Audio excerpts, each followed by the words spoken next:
God really has a special way of punishing some dimwits?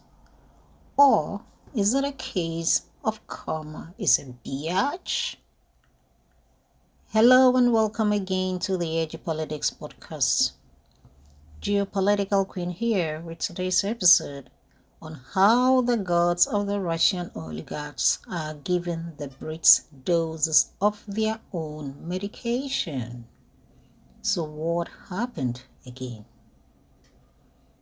You would all remember, in the wake of the Russian-Ukraine special military operation, several were the Western countries who became modern-day pirates, eagerly stealing and seizing properties of some Russian oligarchs with audacity.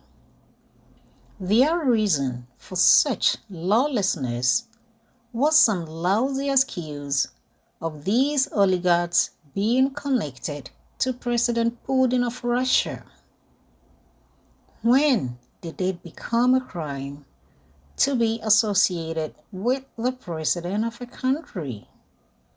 But at least the same people who knew that it was just their enviness taking the better part of their mashed brains took it with a pinch of salt.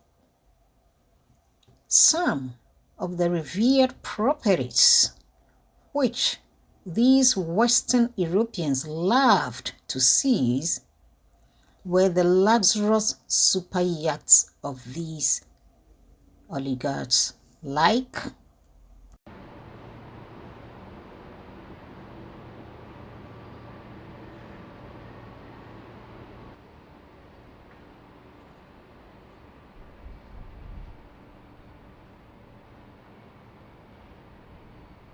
Well, that is one of the interesting things about this super yacht is it was mired in all sorts of layers of almost deliberate, we think, in fact, deliberate attempts to hide its true ownership. Yes, we have got down to the ownership. Russian oligarch. Now this yacht is being held. It won't be going anywhere. It was here for a refit. It won't be going anywhere. And it's just another indication. We will not stand by whilst Putin's cronies are allowed to sail around the world in these kind of yachts, and people in Ukraine are suffering. Do you have any more information about how many people have got in under those schemes? Yeah, 15,000 so far, and I know the schemes, there are two schemes, as you know, the connected to families, that's the extended Ukrainian families from Ukrainians already here, and then the second scheme where people have come forward to offer their homes, my own family included, and we're waiting for that family to arrive, we hope, in the near future. So you will actually have a Ukrainian family in Yeah, we've got a three-generation Ukrainian family, a mum, a 6.5-year-old boy, and a 75-year-old mother, or grandmother, I suppose, and their dog, whose name's Max. And we're looking forward to them all arriving in the next couple of weeks.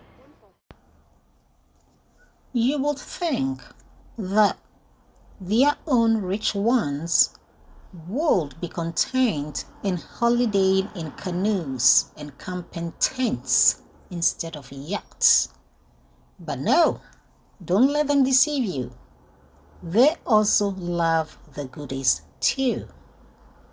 So it happened that one of Britain's rich guys, 59-year-old Mike Lynch, decided to go on vacation on a yacht where he was celebrating being acquitted of fraud by a jury in the US weeks earlier in Sicily.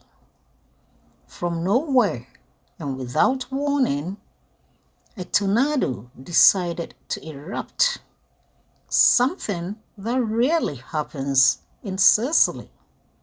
Like magic, all the yachts docked in that area survived the tornado, with the exception of the yacht in which this British guy was lodging in, which sank off the coast of Sicily. Death is definitely devastating news for any loved ones to hear. Thus, to that, condolences to the family of this guy.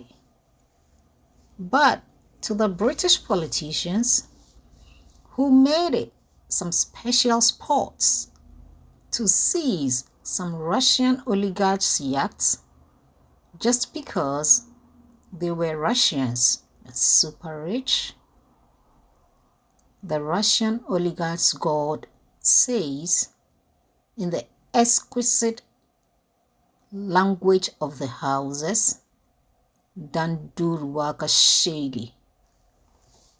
The British politicians should now know how it feels like when they embarked on morally killing some oligarchs silently by seizing their yachts without tornadoes. So what do you think? Is what is good for the goose also good for the gander? Or God Almighty has a very special way of reminding people that the limit to their worldly powers is just beyond their noses? Well, kindly leave your comments in the comment section below, and thanks for tuning in. I will be back with the next broadcast. Good day.